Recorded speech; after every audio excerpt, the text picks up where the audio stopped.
우리가 심판에 대해서 얘기했었죠? 네. 뭐라고 했을까요? 다 먹었어요. 왜 까서 먹어요 그걸? 그냥 좀 놔두지. 기억 속에 좀 묻어뒀어요? 깊이 들어가면 나중에 나와요? 아니요. 안 나올 것 같아요? 네. 네, 큰일 났네. 심판은 판결이라고 그랬는데 뭘 판결한다고요?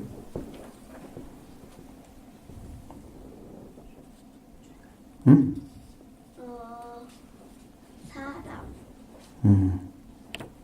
자, 하나님하고 사람 관계는 뭘로 판결하겠어요?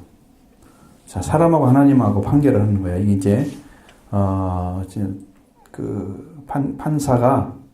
판사가 내리는 거예요.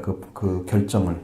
그걸 판결이라고 그러는데, 판결문에 나오죠. 어떤 죄가 있고, 어떻게 돼 있고, 뭐가 보면 어떤 죄 때문에 이렇게 결정을 한다. 판결문이 나오죠. 근데 심판을 받는다고 하는 것은 이제 판결이 떨어지는 건데, 그 판결은 결국은 맨 마지막에 하는 거잖아요. 결정이 되어버리는 거죠. 번복할 수 없는 거예요. 그것은 심판받는 사람은 더 이상 죄에서 해방받을 수가 없는 거예요. 판결 자체가 죄를 결정해버리는 거기 때문에. 그래서 무서운 거야, 심판은. 자, 내가 이제 심판을 받았다고 해봐. 그 사람은 당신이 이런 죄야. 그래서 이런 죄목이 있고 이런 죄 때문에 이런 죄인이야. 결정이 끝났어. 그거 번복할 수 없다고 그랬죠. 그러면 끝나버리는 거예요, 그걸로. 무섭죠? 그래서 정죄받는 거다 그랬어요. 정의는. 죄가 있다고 정해버리는 거야. 그게 정할 정자를 쓰거든. 정죄란 말은. 죄가 있다고 정해버리는 거야. 끝이야. 심판 받으면 안 되겠죠. 심판 받으면 안 되는 거야. 그래서. 그렇게 무서운 거야, 심판이.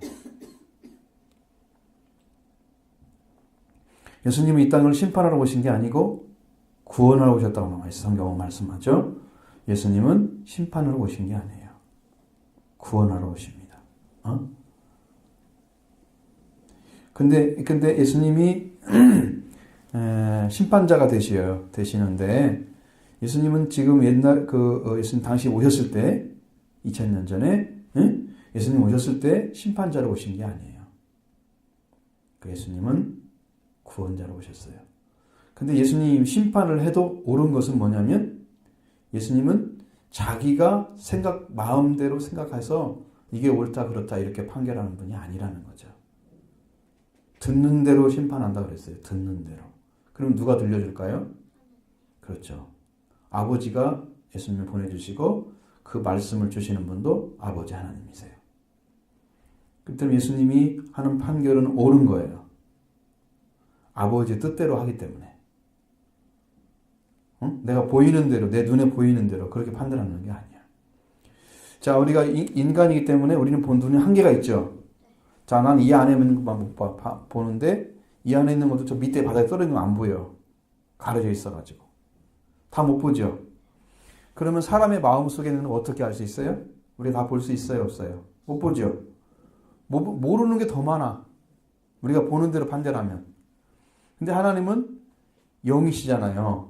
그 눈을 가지고 전 세계, 우주 다 보고 계신단 말이야. 그분이 가르쳐주는 말을 딱 들으면 모든 걸 알 수가 있어. 아버지는 그 마음의 중심까지 다 알고 있어.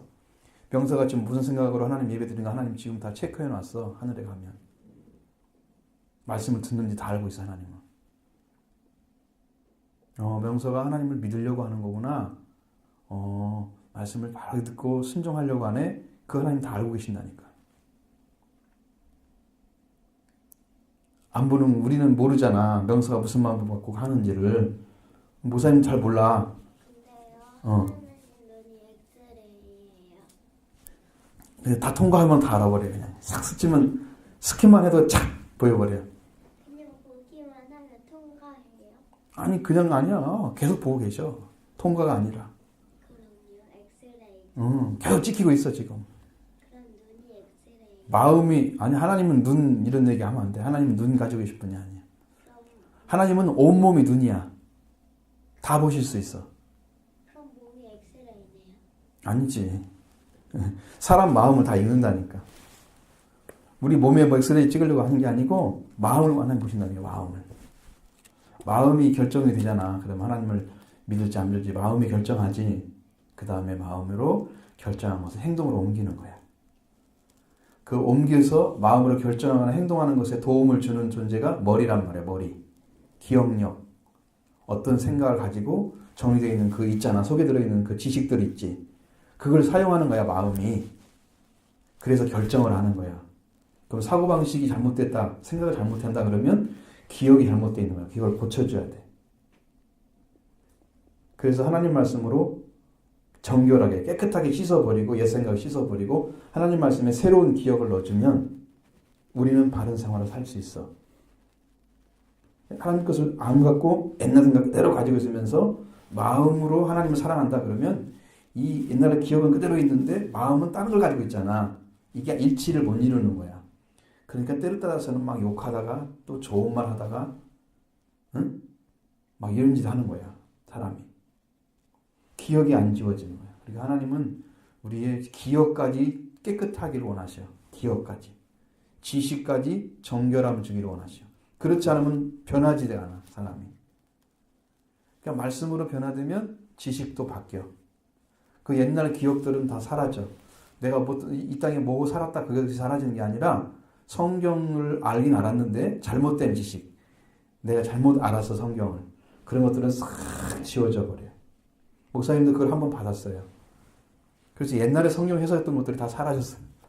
어떻게 해석했는지 모르겠어. 그때는 그것이 엄청나게 사람들이 은혜로운 것이었거든. 다 사라져버렸어. 기억을 지워버렸어, 하나님. 거기 무슨 생각이 안 나. 자, 근데 사람이 이렇게잖아. 자기 자신을 갖다가 나는 이런 사람이에요. 나는 내 말은 맞아요. 이렇게 자꾸 증명하면 자기가 자기 말을 하는 거니까 사람들이 듣기에는 네가 너 자신은 옳다 그러네 이렇게 말하잖아요. 그런데 예수님은 자기가 자신을 위해서 이야기하지 않아요. 누가 말을 해주냐? 나를 위해 증언한 분이 따로 계시는데 나를 위해 증언해 주시는 분은 그분은 참된 말을 하고 계신 아버지가 참된 말을 하고 계셔. 증언이란 말을 뭐라고 써 있어요? 증언이라는 것은 사람 앞에 서서 어떤 일의 진실 여부를 확언하는 일. 그랬어요. 사람 앞에서 어떤 일의 진실 여부, 이게 진짜인지 가짜인지를 확실하게 말해주는 것. 확언이란 말은 확실하게 말해주는 거. 증언이 그런 거야. 자, 증언하십시오. 그러면 어떻게 해야 돼? 내가 이렇게 봤는데 이것은 진짜입니다. 사실입니다. 이렇게 얘기해 주는 거야. 저 사람은 목격자 비슷해. 저 사람은 말은 거짓말입니다. 잘못된 겁니다. 본 사람 말할 수 있잖아. 그렇죠? 그래서 증언은 본 사람이 얘기하는 거야. 목격자가 얘기하는 거야. 그건 누가 보고 있을까? 아버지가 보고 있으니까 아버지는 말해주잖아요. 그럼 예수님은 듣는 대로 말을 해주면 누구가 증거한 거예요? 예수님한테? 아버지가 말을 해준 거잖아요. 그 말을 가지고 예수님이 말을 해줘. 다른 사람한테. 그럼 아버지 말을 해준 거지. 자기 말하는 게 아니죠. 이게 예수님이 말이야. 예수님은 아버지의 말씀을 전하고 계신 거지. 사람의 말하는 게 아니야. 그러니까 예수님 말씀은 옳은 거야. 온전한 바른 증언이야. 이해가 되시죠? 그렇게 예수님의 말씀을 우리가 들어야 되는 이유가 바로 그거예요. 근데 많은 사람들은 요한에 대해서 막 궁금해하고 있어. 세례 요한. 요단강가에서 사람들에게 물로 세례를 주면서 회개에 대해서 증언하는 사람이에요. 회개. 어떻게 하나님께 돌아가느냐에 대해서 얘기하시는 사람이에요. 근데 그 사람은 무엇을 해주러 왔느냐? 성경에서 보면 예수님이 오시는 것을 준비해 주는 분이에요. 주의 길을 예비하라 그랬어요. 예수님이 오신 것을 가르쳐 주는 거고 예수님께 가는 길도 가르쳐 주는 분이에요. 열어주는 분이에요. 그래서 회개를 하고 세례 요한의 세례를 받고 예수님께 가면은 죄사함 받고 그래서 구원받는 거예요. 네가 죄인이도 모르니까 회개하지도 않잖아. 그럼 예수님께 가지도 않아. 세례 요한의 세례를 안 받으면 구원을 못 받아. 물 세례를 받아야 성령 세례를 받는 거거든. 잘 모르지 명성이 무슨 말인지. 물세례, 생명세례는 어렵지. 그런 명락이 있어. 그런 명락이 있기 때문에 성경은 그렇게 와야 되는 거야. 성경을. 자, 죄를 용서받으려면 죄인인 거 알아야 하잖아요. 세례가 뭐예요? 물로 씻어주는 거죠. 물로. 그래서 물 속에 들어가서 지난번에 얘기해줬는데 기억을 항상 하고 있어야 된다고. 물에 들어가면 죽었다는 뜻이고 나왔다면 사는 거다. 그러니까 그 세례를 받는데 예수님도 세례 요한에게 세례를 받으셨어요. 요단강가에서 물에 잠겼다가 다시 나왔어요. 그럼 물에 들어갈 때는 옛사람이 죽은 걸 말하는 거야. 물에 빠져가지고 죽은 거야, 이제. 그리고 올라오면 다시 산 거야, 물에서. 세례 받았죠? 그렇게 되면 하나님을 믿는 사람으로 마음이 바뀌어서 하나님을 사랑하는 사람이 되는 거지. 아시겠죠? 옛사람이 죽어 바꾼다는 의미지. 그렇게 예수님이 세례를 받으셨어요. 그 물세례는 그 물로 받는 거야. 성령 세례는 성령이 예수님은 비둘기처럼 내렸다고 그랬어요. 비둘기 앉는 거 봤죠? 비둘기가 쭉 가다가 쭉 내려오잖아요. 이렇게. 그것처럼 성령님도 내려오셨어요. 예수님한테 비둘기처럼 보인 게 아니고 그렇게 이렇게 내려오신 것을 그렇게 표현한 거야. 성령님 오신 방식이. 성령님이 그렇게 오셔요. 그걸 경험하죠. 지금도 성령님 오셔요. 그럼 성령 세례를 받는데 예수님은 죄인으로서 세례를 받은 게 아니고 죄가 없는 분으로 세례를 받았기 때문에 예수님이 세례 받고 올라오실 때 성령이 오셨어요. 죄인들이 세례 받는데 성령 오시지 않으세요. 죄인들은 회개하는 세례예요. 그것은 회개하는 것이 세례야, 물세례. 회개한 사람에게 성령을 주시는 게 성령 세례예요. 응?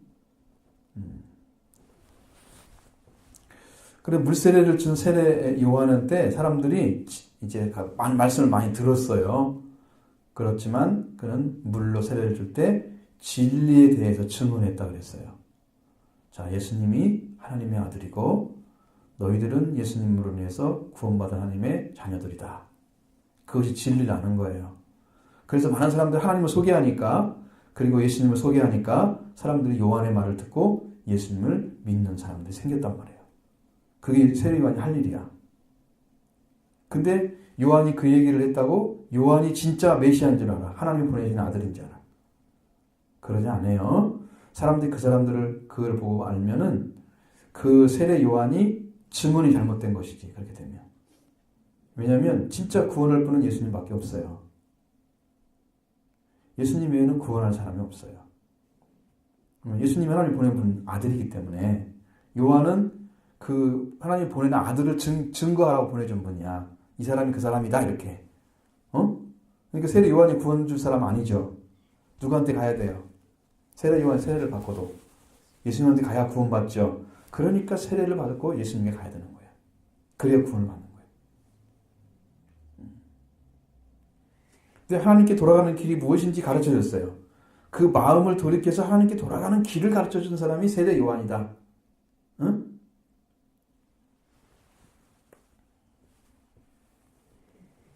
그 예수님은 세례 요한한테 내가 누구다고 증명을 받을 필요가 없었던 분이세요. 34절에 그렇게 나와 있어요. 예수님께서는 하나님이 보내신 분인지 아닌지 대해서 사실 여부를 확인하잖아요. 사람에게 확인하려고 하지 않았어요. 세례 요한이 얘기하지 않아도 예수님은 증언할 수 있는 분이었다는 거예요. 하나님의 아들로. 자, 예수 그리스도는 하나님이 보내신 분이 아버지시기 때문에 예수 그리스도 보내신 하나님 아버지이기 때문에 예수를 믿으면 구원을 받는 거예요. 그러니까 다른 사람이 세례 요한이 말을 하지 않아도 예수님이어서 예수님 말씀을 전해도 다 예수님을 알고 구원받는 길을 가르쳐 줄 수 있는 거예요. 예수님을 잘 믿으면 되겠죠. 예수님이 하나님의 아들이고 왕이시니까 우리가 예수님을 믿으면 우리도 왕이 되고 우리도 아들이 되는 거예요. 딸이 되는 거예요. 그렇죠? 축복이 있어요. 그래서 요한을 갖다가 예수님은 뭐라고 했냐면은 35절 한번 봐요. 뭐라고 써 있어요? 요한은 뭐라고 얘기했다고요? 그렇죠. 켜서 비춰있는 등불. 원래부터 빛이 아니고 켜갖고 비치는 빛이야. 등불이야. 그러니까 끄면은 사라지는 거야. 근데 예수님은 영원한 빛이야. 예수님은. 응? 사람이 켜서 꺼지고 가는 게 아니고 요한은 하나님이 켜주면은 켜는 등불이고 끄면은 꺼지는 거야. 예수님은 사람들이 끌려고 했는데 죽었는데 다시 부활하셨어요. 꺼질까 안 꺼질까 빛이. 예수님 빛이 안 꺼졌어요. 영원한 빛이야. 예수님과 다르죠. 세례 요한이 말씀을 막 전해주고 그러니까 사람들이 그 앞에 가가지고 세례 요한이 하나님 보내신 분인가 이렇게 막 믿은 사람도 있었어요. 아버지께서는 물세례를 주라고 보낸 거예요.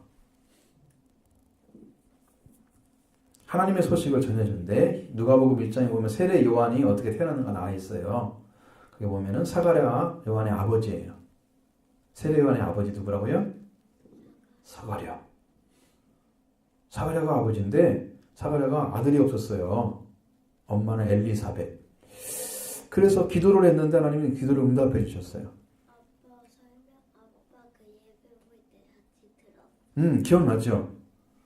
3주 전에 지난주 아니 그 다음 전에. 그러니까 요한이 태어났잖아요. 그렇게 해서. 그렇죠? 사가랴가 벙어리가 됐잖아요. 그 다음에 이제 오늘 말씀에 태어났죠. 오늘 성경에서 사가랴 믿지 않는데 입을 다물었다. 벙어리 됐다가 태어났어요. 혀가 풀리고 말을 전했죠. 세례 요한은 하나님이 보내신 분이 맞아요. 하나님이 세례 요한은 예수님보다 앞서서 예수님 하나님께로 오신 분이라는 걸 유다강에서 세례를 주면서 알려줬던 거죠. 많은 사람들은 이 요한이 하나님이 약속하신 메시아인 줄 알았어. 하나님이 보낼 자라고 약속된 게요. 성경에. 보내실 분이 있다. 구약 성경에 막 얘기해놨어요. 이세의 아들에서 누가 날 것이요. 막 이렇게 하면서 제라카 뭐냐 재능의 신이요. 뭐라가 재능의 신이요. 여호와의 신이요. 쭉 설명하죠. 그 하나님이 보낼 거다. 그 하나님이 그분이 오셔가지고 그런 일을 할 거다. 그분이 세례 요한인 줄 알아 사람들은. 세례 요한은 그분을 전하라고 본 분인데 거기서 있었으면 안 되겠죠. 예수님께로 와야 되겠죠. 그리스도가 생각을 했어요. 그리고 요한을 많이 따랐어요. 그것이 그 빛에 있는 거예요. 사람들이 그분이 빛인 줄 알고 거기 가서 있었어. 그 빛이 아니었어요.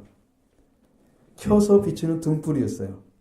예수님이 하나님이 불을 꺼버리면 꺼지는 불이었어요. 36절에는 예수님은 요한보다 더 큰 증거가 있다고 말씀하시죠. 무엇일까요?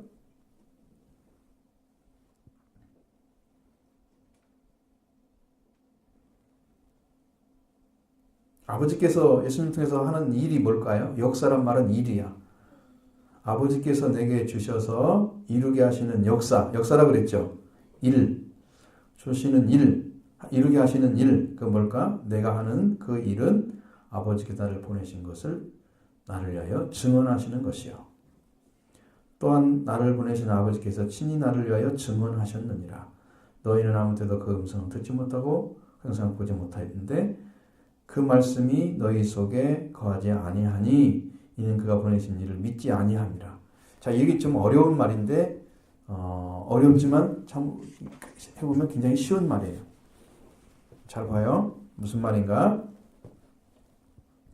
자, 하나님이 지금 무슨 일을 하고 있다고요? 예수님한테 36절 봐요.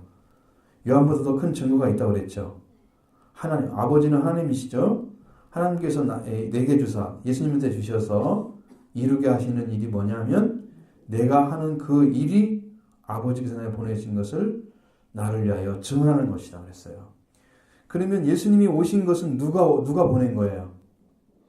하나님. 그러니까 하나님이 보내신 그 자체가 하나님의 일인 거죠. 하나님이 보내셔서 하고 있는 일이에요. 자, 그렇죠. 무슨 말인지 알겠죠? 하나님이 지금 보내신 것은 하나님 일을 하고 있는 거예요. 하나님이. 세례 요한은 예수님이 누구다 하면 증명해 주잖아요. 예수님은 아버지가 보내신 그 위에까지 알고 있잖아요. 그러니까 완전하게 알고 있는 거예요. 예수님은. 하나님을 알고 계셔서 이야기하는데 세례 요한은 하나님보다 예수님의 포커스를 맞췄단 말이야. 예수님을 집중적으로 얘기해 줬어. 예수님에 대해서. 근데 예수님은 아버지가 나를 보내서 내가 왔다. 그러니까 내가 지금 하고 있는 일은 아버지 일이다. 아버지가 보내서 하기 때문에. 그러면 그가 하는 말도 누구의 말일까? 아버지의 말. 내가 하나님의 아들이다 막 이렇게 증명하면서 이야기한 게 아니라 아버지가 너희 주신 걸 지금 이야기하고 있는 거야. 그럼 누구 말을 하고 있는 거야? 아버지의 말. 누가 보낸 거야? 하나님이 보내신 거야. 아버지가. 그러니까 예수님은 아버지와 관계에서 얘기해 주는 거고 세례 요한은 예수님만 얘기해 주는 거고 더 큰 거죠 이게. 맞죠? 더 큰 걸 얘기하고 있는 거예요. 하나님을 잘 몰랐다는 거죠. 요한은. 응? 예수님은 무엇을 일을 하려고 하셨느냐? 이 땅에 예수님은 더 큰 일을 하러 오셨어요. 이 땅에. 적고 부활하신 은혜를 주시려고. 예수님은 사탄의 권세를 때려 부시는 거예요. 사탄을 쳐부시는 거예요. 사람을 죽음에서 건지는 일을 하기 위해서 예수님은 오신 거예요. 그럼 예수님이 하나님의 일을 했다는 증거는 뭐냐면 하나님이 하시고자 하는 일을 완성시키는 건 예수님이 하나님 일을 한 거예요. 그럼 하나님은 뭘 원하셨을까? 예수님 통해서. 무슨 일을 하기를 원하셨을까? 뭘 하기를 원하셨을까? 하나님의 일일까? 어떻게 구원시켜? 자, 아까 말했지 내가 처음부터 사람이 볼 수 있는 한계가 있다고 그랬지. 그 사람의 마음도 모른다고 그랬지. 하나님은 어떻게 한다고? 다 안다고 그랬지. 그러니까 하나님이 사람에게 무엇이 필요한 거 알잖아요. 사람을 구원시키려면 뭐가 필요한지 아시니. 그러니까 예수님을 십자가에 못 박혀 돌아가시게 하신 목적은 하나님이 사람의 있는 마음속에 있는 그 죄를 깨끗하게 씻어주지 않으면 하나님께 돌아올 수 없다는 걸 아시기 때문에 그래서 예수님이 십자가에 못 박은 거예요. 예수님이 그 일을 하신 거예요. 아버지 일을 하신 거예요. 예수님은. 무슨 말인지 알겠죠? 예수님이 하신 말씀은 정말 참이고 예수님이 하고 있는 일도 참된 일이고 예수님은 아버지의 말씀만 전하고 있는 거예요. 그러니까 예수님이 하나님의 아들인 것을 스스로 밝혀주는 거죠. 그래서 죄사함을 주기 위해서는 죄를 준 자를 없애야 하잖아요. 사람을 죄를 짓게 한 자가 마귀인데 마귀를 쳐 부셔서 이겨야만이 마귀가 예수를 믿는 자들을 손도 못 대게 하나님 지켜주신단 말이에요. 죄인들은 마귀가 시키는 대로 해. 그러나 예수님께 용서받은 사람들은, 죄를 용서받은 사람들은 예수님이 말씀대로 행한단 말이에요. 마음에 그것이 있어가지고 살아가죠. 살기를 원하죠.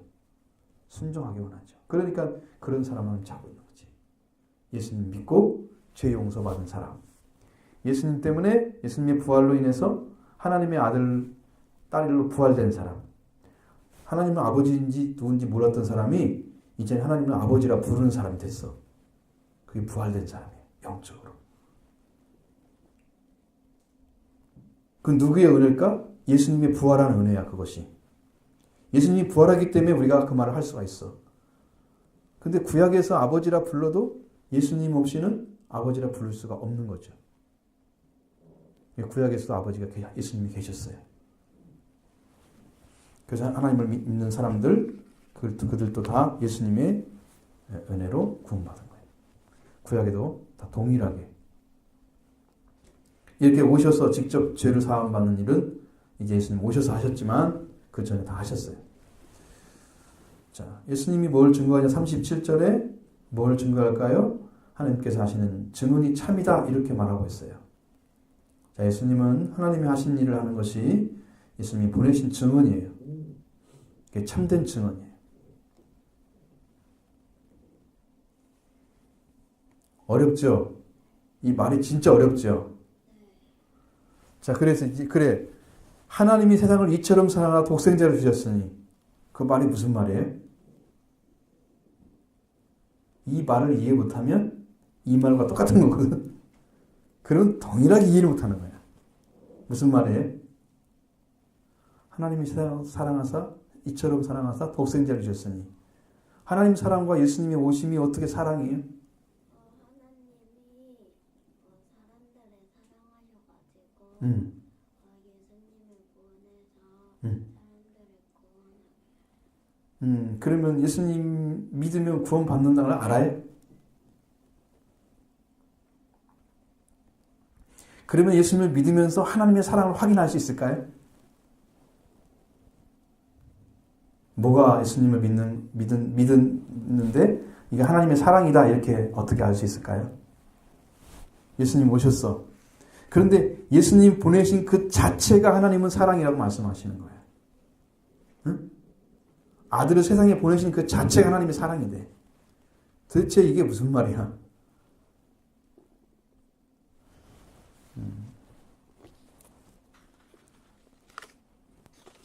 예수님의 오심이 하나님의 사랑입니다.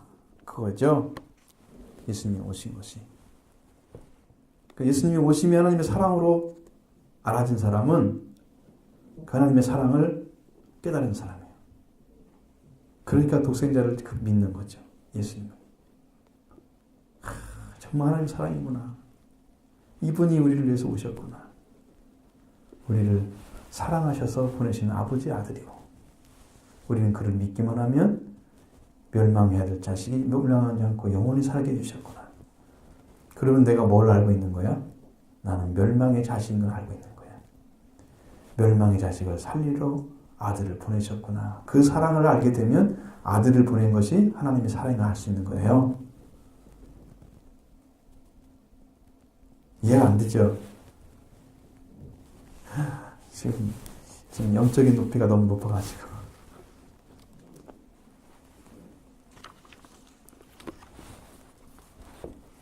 그러니까 이건 몇 날 며칠 얘기를 해야 할 것 같은데 이야기를 반복해서 계속 해줘도 될 것 같아요.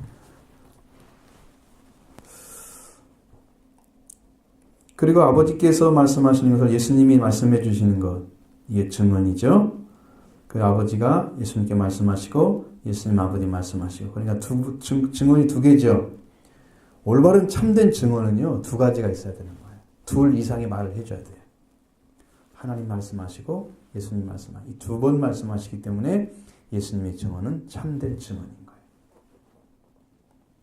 율법에도 한 사람이 증언은 옳지 않다고 그랬어요. 두 사람 이상이 있어야 된다고 그랬어요.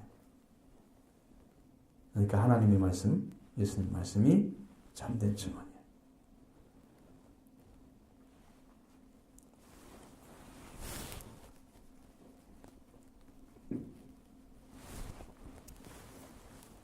자, 그러면 예수님은 누구의 일을 하러 오셨을까요? 누구의 일을? 하나님 일을 하러 오셨죠. 하나님 보내셨죠. 그 하나님 일을 하고 있는 것이 예수님이 하나님의 아들이라는 증거를 하고 있는 거예요.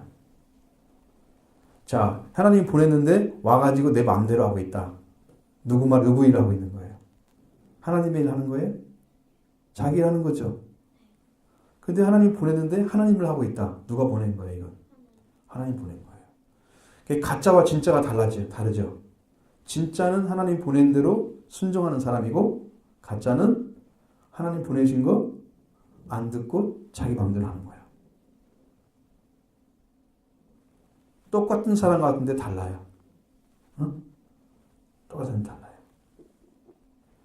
보내심 받았다고 해서 다 보낸 게 아니야. 예수님처럼 하나님의 일을 해줘야 하나님 보내신 자인 거예요. 그렇죠?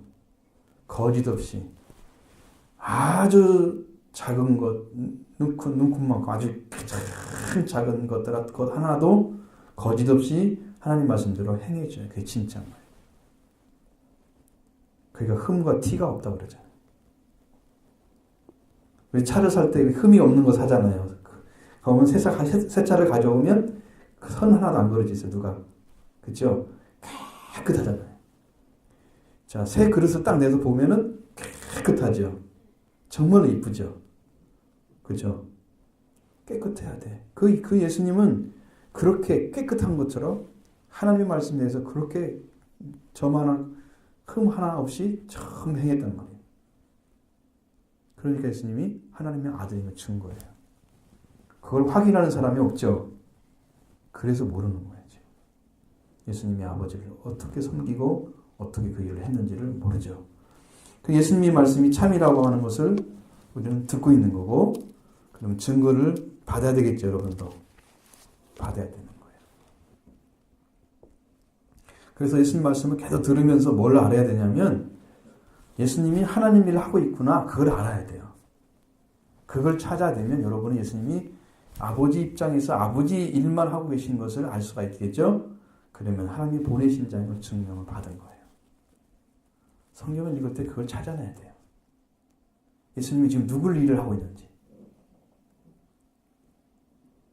우리의 눈을 돌려가지고 이쪽 바라봤는데 이렇게 바라봤다. 이것 갖고 안 되고요. 그분이 하고 있는 일을 하는 현장에 가가지고 아, 그분이 진짜 그 일을 하고 있네. 이렇게 증언할 수 있어야 내가 목격자가 되는 거예요. 근데 여러분 성경을 보면서 뭔만 알아요? 아, 이렇게 예수님이 행하고 있구나. 그래서 하나님의 아들이구나. 그렇게가 믿을 수가 없어요. 예수님이 하신 일이 진짜 하나님의 일인 것을 가서 직접 가가지고 봐야 돼. 예수님 하고 있는 일, 현장에 가서. 정말 하나님 하고 있네? 그렇게 믿어져야 돼. 그래야 하나님 하고 있는 거예요. 그 사람 하나님의 일인지 알아. 예수님 하나님 하고 일을 하고 있기 때문에 아, 예수님은 하나님의 보내신 자구나. 예수님은 구약의 말씀들 다 있으니까 알 수가 있는 거예요.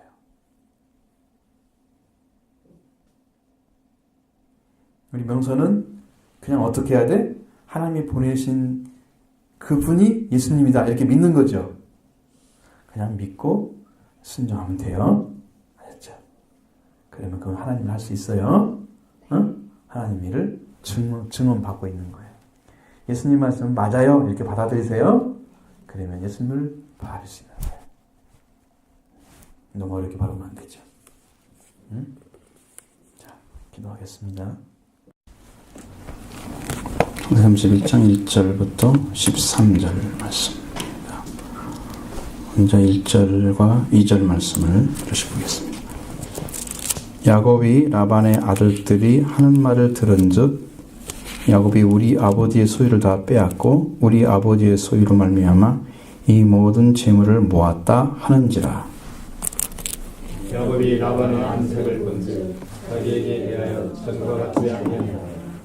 아멘. 자, 이 말씀을 보면 하나의 어떤 불신이 지금 싹트고 있죠. 불신의 관계가 만들어지고 있습니다. 라반의 집에 삼촌 집에 와가지고 야곱이 세월이 지날수록 더 좋은 관계가 만들어지는 게 아니라 관계가 거북해지는 거예요. 그럼 이유가 뭘까? 더 좋은 관계가 되는 것은 야곱만이 부해지는 게 아니고 라반도 함께 부해져야 되는데 야곱은 부해지는 것 같은데 라반은 별로예요. 야곱의 소유가 점점 많아졌기 때문에 그것 때문에 라반의 가족으로부터 시기를 받게 된 것이죠.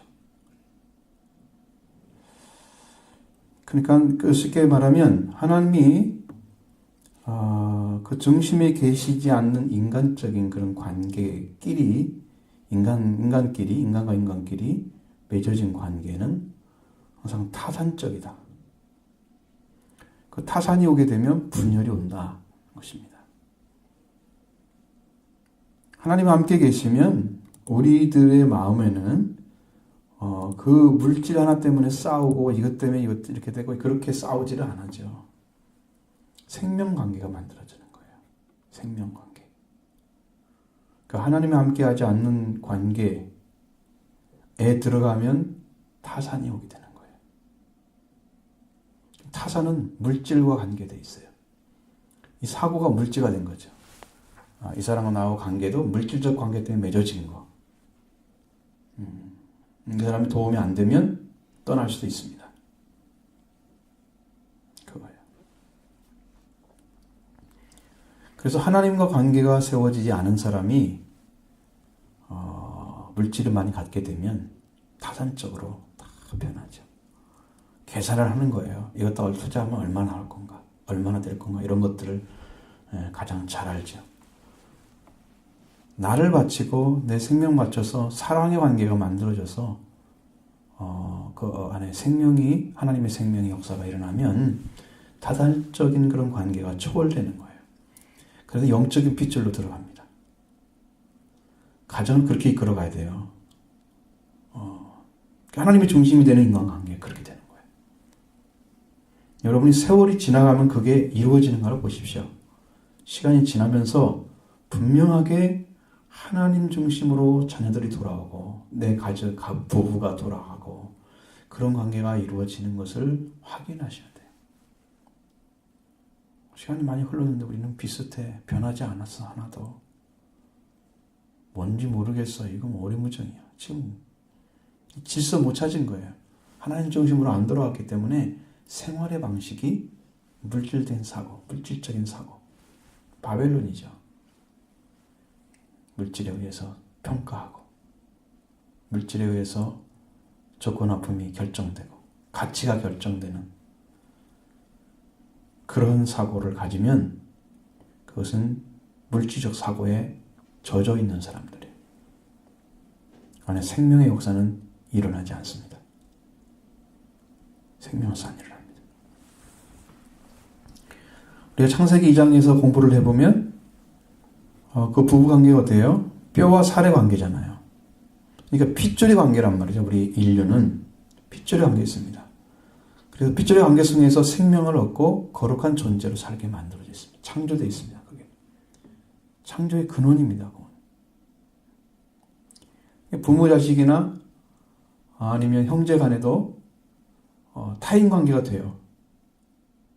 왜냐하면 그냥 있으면 줘야겠다 이런 마음이 생기는 게 아니라 계산을 하는 거예요. 형제라도. 참 어렵죠? 여러분은 어떻습니까? 내가 그냥 있으면 다 줄 수 있는 정도 됩니까? 그냥 가져가, 괜찮아. 내가 있어서. 근데 무지에서 구워다 줄 수는 없잖아요.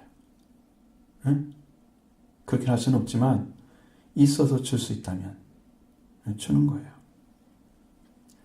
근데 이게 타인의 관계가 되는 이유가 뭐냐면 하나님을 거역하게 되니까, 하나님을 떠나니까 인간이 타산적이 됐어요. 핏줄이 단절되면서 인간관계가 끊어져 버렸습니다.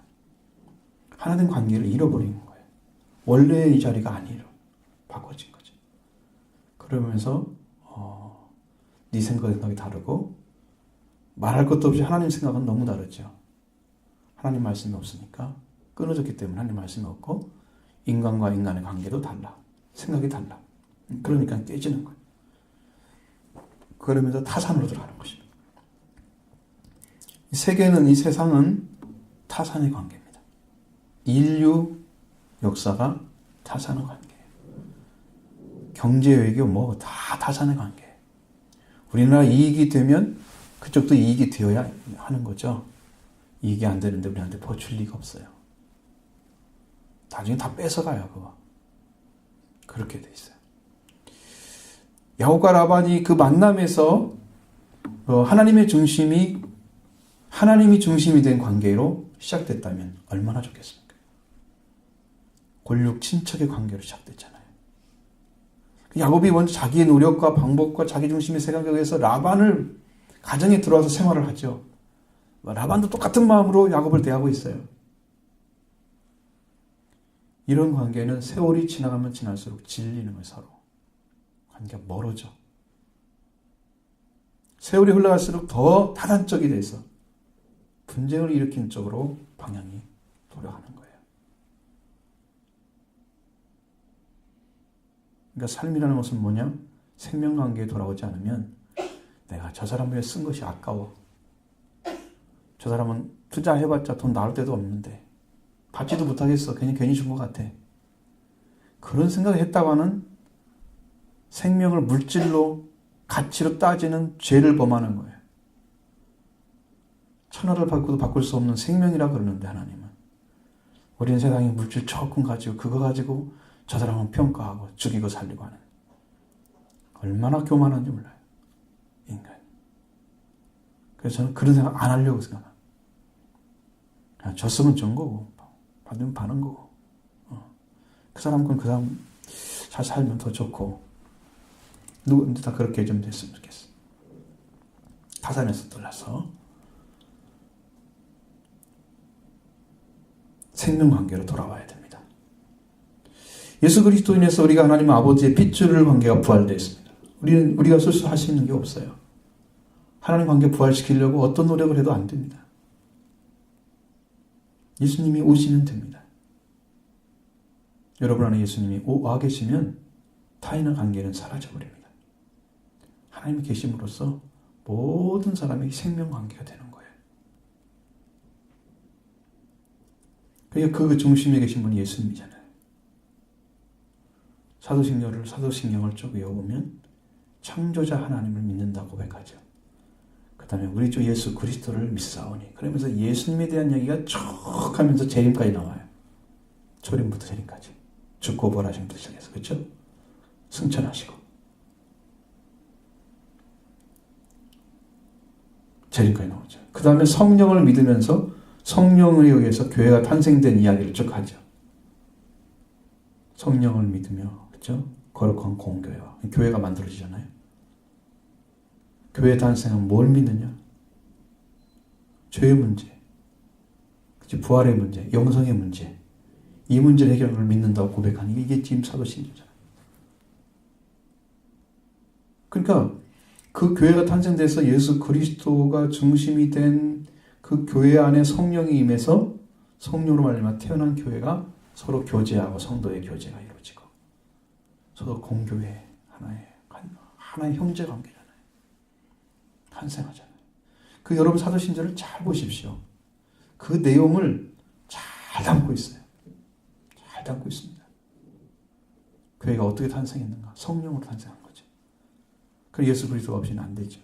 그럼 예수 그리스도는 창조자 하나님에 의해서 오신 거죠. 연결이 쭉 돼 있어요. 그러니까 예수 그리스도가 우리 안에 중심으로 와 계셔야 이 문제가 해결되는 그런 해결전 은혜를 받길 바랍니다. 해결을 꼭 하셔서 여러분 안에 예수님이 계시면 이 생명 관계가 바뀌어지는 거예요. 집안 식구가 너희 원수가 될 것이다. 예수님 말씀하십니다. 내가 화평을 주러 왔지 않느냐? 칼을 주러 왔다. 그러면서. 왜 그런 문제 생겨요? 생명관계가 예수님으로 인해서 하나님의 관계로 들어가지 않은 사람들은 인간적인 관계만 가지고 있잖아요. 부자가 아니라도. 나중에 아이들이 자라면 스스로 독립을 하는, 부모가도 하나의 동거래가 되는 거예요. 다단적이 될 수 있는 거죠. 왜냐면 아이가 크면 이제 경제활동을 하니까. 그전에는 부모가 도와주지만. 다단지 될 수 있습니다. 그러니까 아들과 아버지가 이렇게 서로, 어머니와 딸이 이렇게, 시어머니와 며느리가 이렇게. 그리고 가정의 모든 식구가 서로 원수야. 그 예수님을 믿는데 원수가 된 거야. 왜? 예수님으로 인해서 그 관계가 평화의 관계로 조정되지 않았기 때문에, 예수님이 그 안에 계시지 않기 때문에,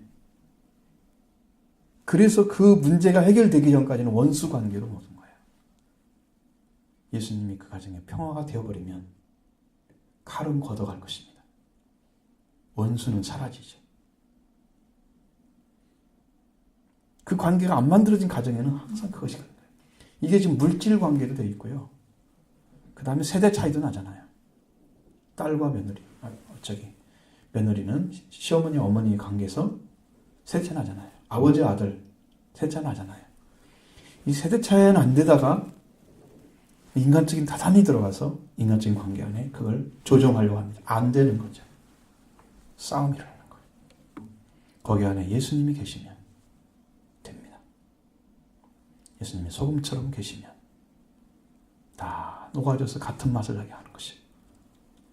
빛이 오면 어둠이 물러가서 우리가 잘못 보았던 생명관계는 잃어버리고 다산적으로 개인적인 인간관계로 봤던 그 부분이 다 사라지고 눈처럼 녹아져 버리고 생명관계가 하나죠. 예수님 통해서. 그 다음 그 가정이 회복되는, 칼은 사라지고 평화가 오는 거예요. 그 예수님이 답인데 예수님을 지금 모시고 있느냐는 거예요. 지금. 심령 안에. 그 예수님이 오셔서 여러분의 가정을 좀 조정하고 계십니까? 변화시켜가고 계십니까? 회복의 역사를 하고 있느냐? 예수님이 오시면 그 일을 해주신다니까요.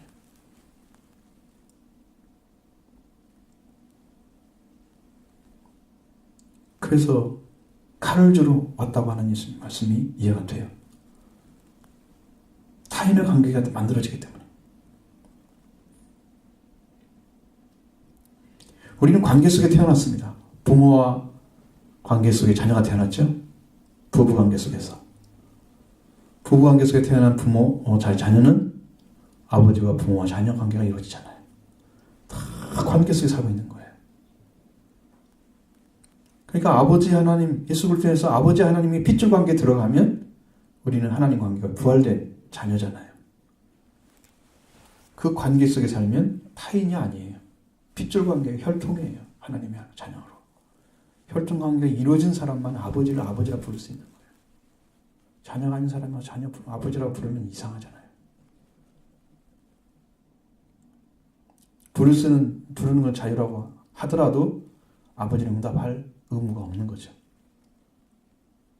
자기 아버지 됐다면 아버지는 부르면 대답 안 할 수가 없는 거죠. 작은 신음에도 응답하시는 하나님이 되려면 여러분이 자녀가 되어야 합니다. 예수님 보내셨잖아요. 그래서 답을 갖다 주고 지금 믿으라 그러는데 안 믿는 거예요. 그 예수님 여러분의 중심이 되도록 영접하셔야 돼요.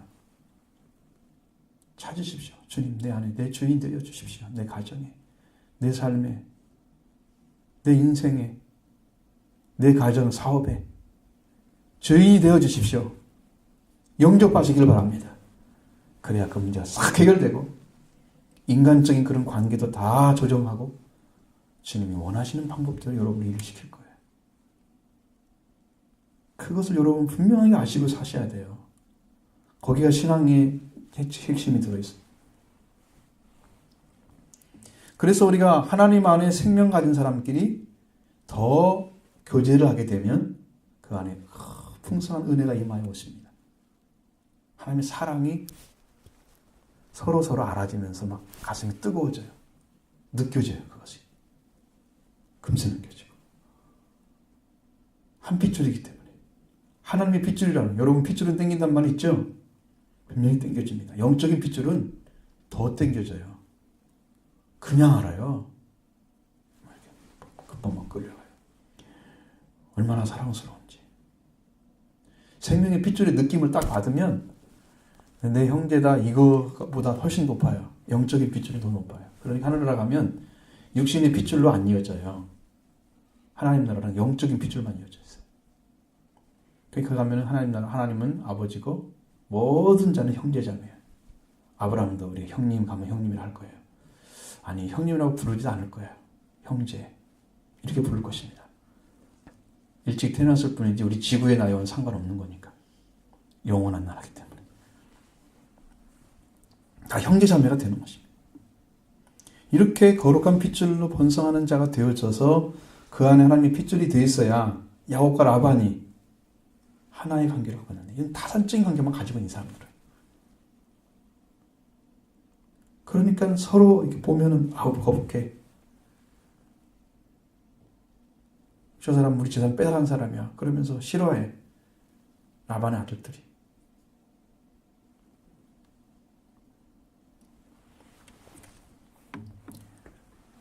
자, 타인의 마음이 버려진다면 여러분은 이제 이타적인 삶을 살 것입니다. 예수님처럼.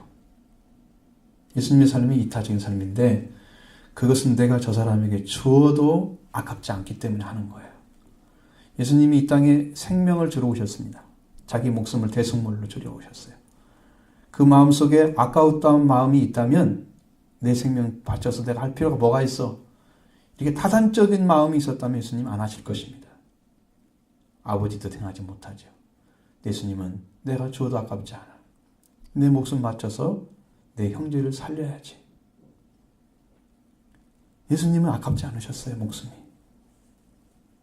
인류를 살리는데. 그러니까 아낌없이 주신 것이죠. 자기 목숨을 대속물로 내놓았어요. 그리고도 우리에게 부활절에 찾아오셔서 내 형제여, 우리를 사랑하는 자로 부르시잖아요. 도망쳐버린 베드로를 찾아서 갈릴리 디베라 바다로 찾아가시잖아요. 그리고 네가 나를 사랑하느냐고 묻으십니다. 그를 위해서 생명을 주셨음에도 예수님은 그 생명을 또 찾으러 가시는 거예요. 그런 사랑을 누가 가지고 있습니까, 이 땅에서? 우리의 세계를 바꿔서 하나님의 자녀가 마땅히 가져야 할 그 마음, 그 생명관계, 그런 성별의식, 이 믿음이 여러분에게 필요한 줄로 믿습니다. 함께 가지시기 바랍니다. 자, 3절을 같이 보겠습니다. 여호와께서 야곱에게 이르시되 내 조상의 땅 내 족속에게로 가라. 내가 너와 함께 있으리라 하신지라. 자, 이거 보면은 하나님께서 이렇게 라반과 야곱의 관계에서 분쟁이 일어나고 서로 타산에 의해서 미움과 시기로 갈증을 갖게 되잖아요. 이제 가나안 땅으로 돌아가라고 말씀하십니다. 하나님께서 명령하신 지시한 상황이 함께 먼지 않으시는 관계 속에 야곱을 돌이켜서 다시 아브라함이 살았던 그 아버지가 살았던 이삭이 있는 곳으로 돌아가라, 그렇게 하신 것입니다. 왜? 그래야 올바른 의식 가운데서 하나님의 자녀로 살아가기 때문입니다. 그래서 원래의 땅이 필요한 것입니다.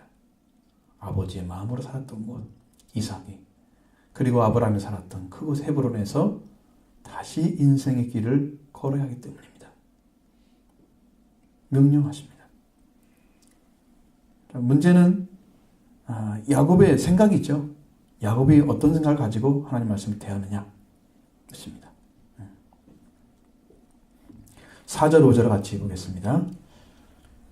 야곱이 보내어 라헬과 레아를 자기 양떼 있는 들로 불러다가 그들에게 이르되 내가 그대들의 안색을 본즉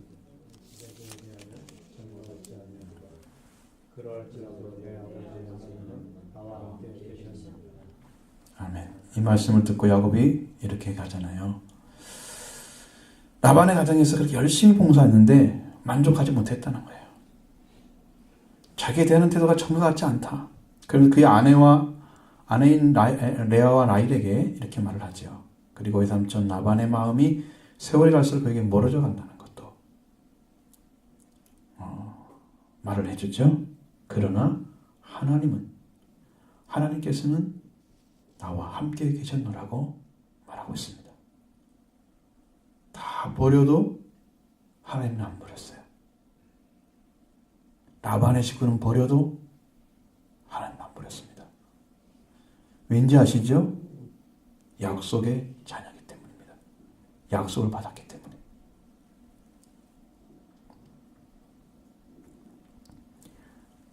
라반의 마음은 변해서 그렇게 이제 거북한 관계로 갈지라도 하나님 마음은 변치 않고 그 약속하신 그 하나님이 그에게 부진 사랑이 변함이 없이 그를 지켜주고 있다는 거예요.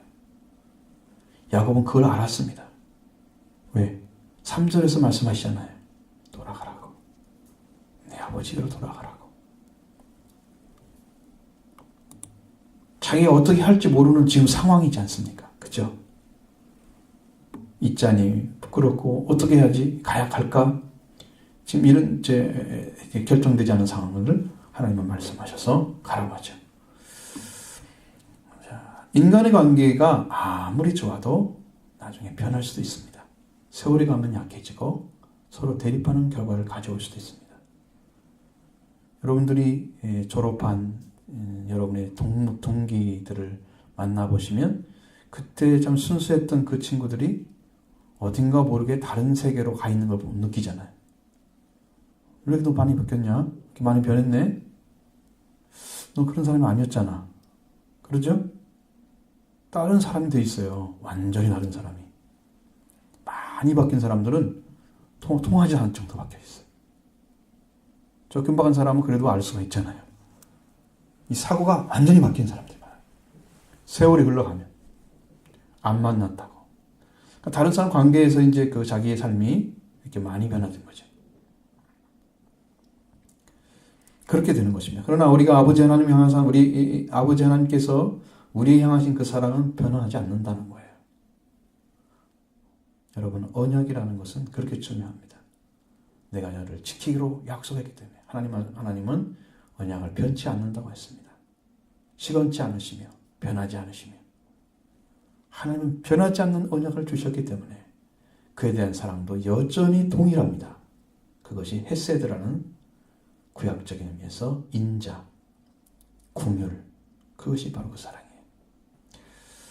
그래서 우리와 언약을 맺으시고 우리와 함께 해주셔서 영원히 영광 속에 우리를 두시려고 하는 그 사랑이 그 사람을 떠나지 않는 것입니다. 눈동자와 같이 항상 지키고 계시는 거죠. 눈동자는 눈꺼풀이 지키잖아요. 굉장히 빠르죠, 눈꺼풀은. 그렇죠? 이게 한 20초 안에도 이게 안거리면 문제가 많다잖아요. 깜빡하지 않으면 이 습기가 사라지니까 안습니다. 1분 정도만 이렇게 있으면요, 눈물이 저절로 나답니다. 하나님이 그렇게 만들어 놨어요. 눈을 보호하기 위해서. 한번 해보세요. 눈을 깜빡하지 않고 하여튼 눈싸움에서 한번 해보세요. 1분 정도만 지나면 눈물이 나옵니다. 왜? 눈 버릴까봐, 각막 손상될까봐 눈물을 흘리게 만들어놨어요. 창조자의 섭리입니다. 눈동자같이 지키시는 거예요. 얼마나 빠릅니까? 눈동자 금방 하는 것이.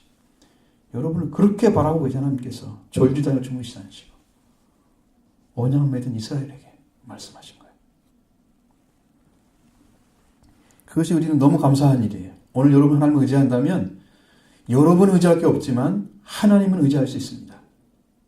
왜? 하나님은 변하지 않기 때문입니다. 우리는 세월이 흐르면 변할지 모르지만 하나님은 변하지 않기 때문에.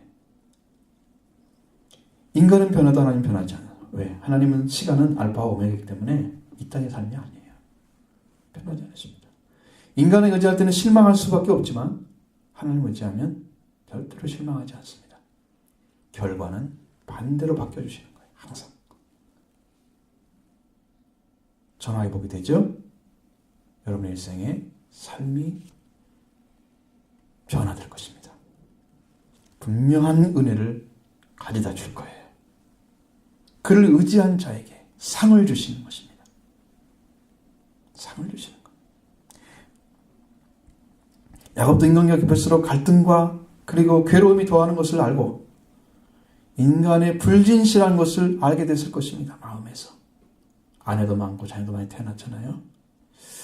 그런데 거기에 비해서 하나님은 변하지 않고 자기가 돌아가겠다고 하는 약속의 말씀을 야곱에 들려주시는 거죠.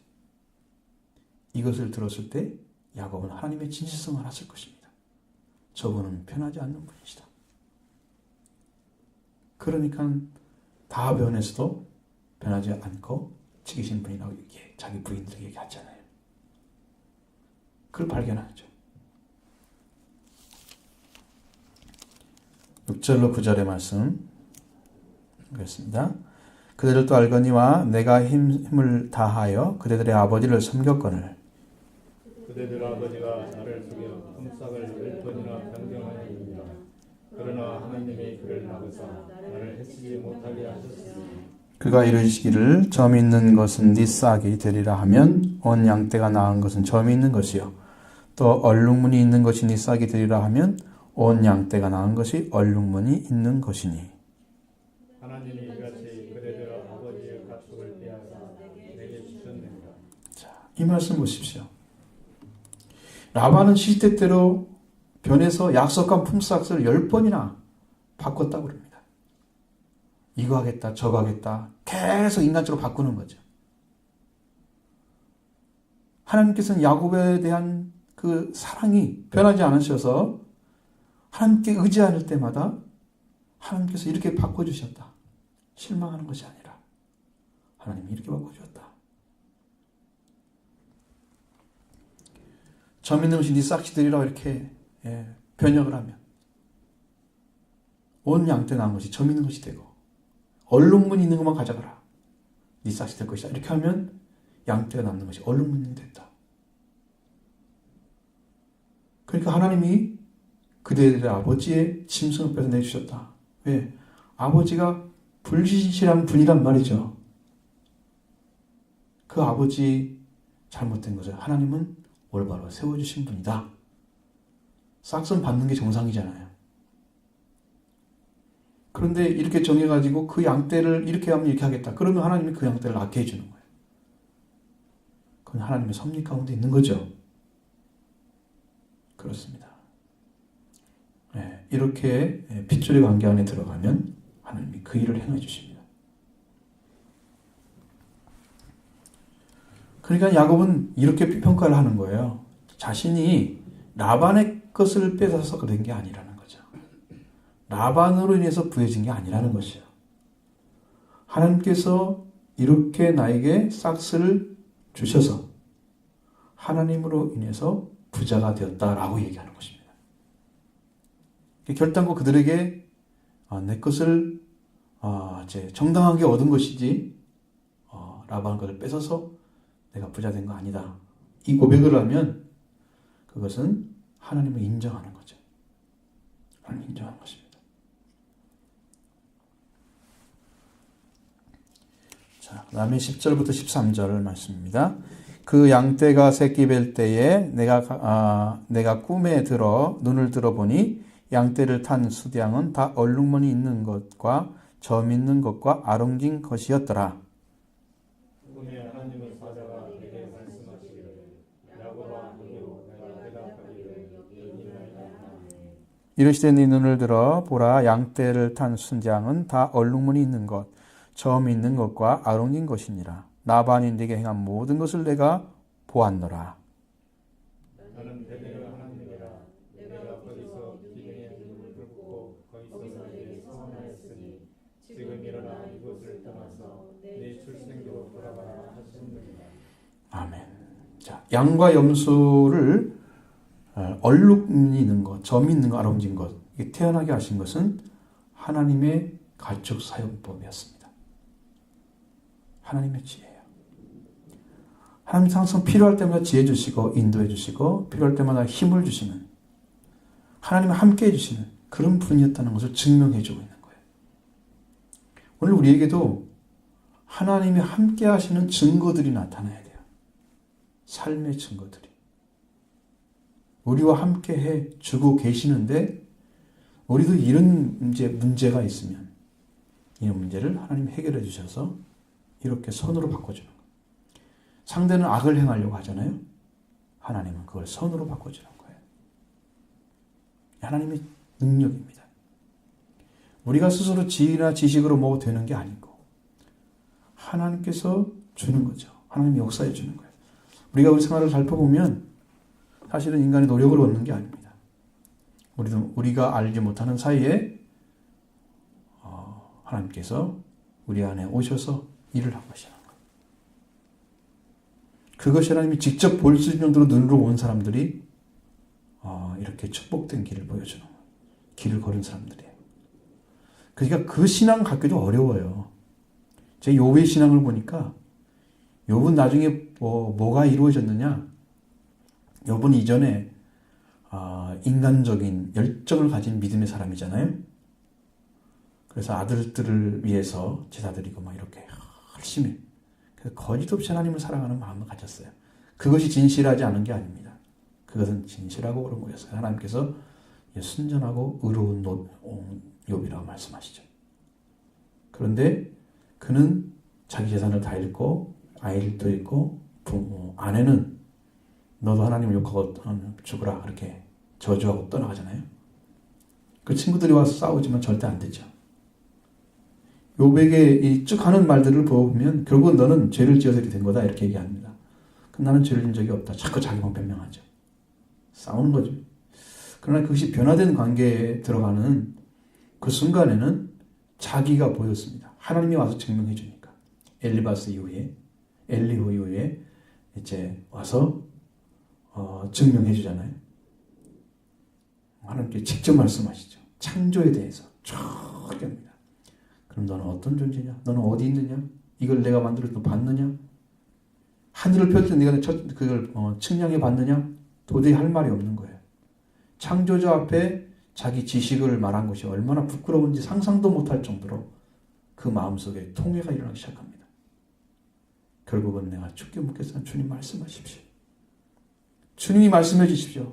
무지한 말로 이치를 어둡게 한 자가 누굽니까? 자기라는 거죠. 그걸 깨닫게 되면서 말씀이 보여지는 거예요, 눈으로. 말씀이. 이제 주를 내가 보기를 이제 어둠 속에 본 것이 이제 빛처럼 직접 보는 거예요. 듣기만 했는데 이제 보는 것입니다. 그게 바뀌어진 거예요. 그 바뀌어진 그 신앙이 뭘 회복했어요? 재산을 2배 주는 거잖아요. 그렇죠? 재산을 2배 줬어요. 자녀들도 예쁜 자녀를 낳았어요. 아내를 얻고. 그 회복이 욥의 신앙이에요. 물질로 끝나는 거예요. 여러분. 이것도 모든 사람이 많아 지금은 사실은. 야곱이 얻은 신앙은 이 신앙이 아니에요. 여긴 혈통적인 회복이 있는 신앙이에요. 약속이 있는 신앙이에요. 조상의 신앙입니다. 아브라함에 주신 복은 조상의 신앙입니다. 조상이 되는 거예요. 믿음의 조상. 이 사람을 따라가게 되면 하나님 관계 회복되는 그 길을 얻게 하는 아브라함의 복이 오늘 우리에게 온 것입니다. 아브라함의 복. 아브라함이 약속하신 하나님이 더 큰 복도 가르쳐 주시고 다 이루셨어요. 그 예수 그리스도 우리의 복이죠. 그래서 아브라함 시작한 그 믿음이 지금도 온 거예요, 우리한테. 야곱은 그 핏줄 안에 들어가 있는 사람이야. 욥하고 달라. 그럼 야곱이 지금 뭐가 잘 됐다고요? 그 삼촌으로 인해서 변혁되고 막 이렇게 싹쓸 변혁하고 그래서 하나님 갚아주셨다. 그 얘기하지만 나중에 보면 꿈에 하나님 보여주잖아요. 그렇죠? 다 수량이 그 암양하고 새끼를 먹게 할 때도 내게 줄 것만 타고 있는 걸 보여주는 거예요. 그 모습만 보여주는 하나님께 꿈에. 전주 하나님 인도하시죠? 물질의 축복이잖아요. 사람들 말하는 소위 물질의 축복이란 말이에요. 물질의 축복을 넘어서서 조상의 축복으로 들어가야 됩니다. 핏줄의 축복으로. 이게 언약을 받은 사람들이 주어지는 거예요. 야곱은 언약의 축복입니다. 틀려요. 그 위치가. 욥하고 다릅니다. 근데 욥의 지도 못 찾았어요. 지금 우리들. 여러분 하나님 그걸 구해서요. 만나셔야 됩니다. 이것은 여러분이 복받으라고 주시는 말씀이세요. 누가 아닙니다. 누구 다른 사람 아니고 여러분 복받으라고 잘 되라고 말씀하시는 거잖아요. 우리 스스로 지혜가 아니고 우리의 인간적인 노력이 아닙니다. 하나님이 오셔서 일을 해주셔야 되는 거예요. 왜? 하나님께서 그 안에 내 생활 안에 깊숙이 개입하셔서 하나님이 일하시도록 하나님과 관계 맺으십시오. 하나님이 일하도록 하나님을 초청하십시오. 하나님 내 주인이 되어달라고 말씀드려야 돼. 그래서 하나님 우리에게 맡긴 일들이 하나하나가 아름답게 질서하고 이루어지도록 하나님 말씀이 축복이 되도록 여러분 이렇게 만들어 가시기 바랍니다. 그것은 여러분 말씀을 받아들이고 절대 방법으로 순종하고 절대로 순종하는 믿음이 여러분이 있어야 됩니다. 그렇게 하고 하나님이 함께 하셔서 하나님이 말씀하시고 약속하신 그것을 부어주시고 인도해 주시고 그것을 계속 따라가게 되면 계속 새 힘도 주시고 그렇게 해서 우리 하루하루 삶이 날마다 감사하는 삶으로 바꿔지는 그 역사를 하나님이 이루시려고 하는 거예요. 우리 안에 찾아오시기 원하시는 하나님은 여러분의 삶을 변화시켜서 복된 삶으로 바꾸시기 위해서 개입하시는 거예요. 우리 하나님이 개입하시는 거 싫을 수도 있잖아요. 왜 이렇게 잔소리야 자꾸. 그게 아니고 여러분 하나님 만나보십시오. 진짜 만나면 행복합니다. 기쁨이 말로 할 수가 없습니다. 평화가 말로 할 수 없어요.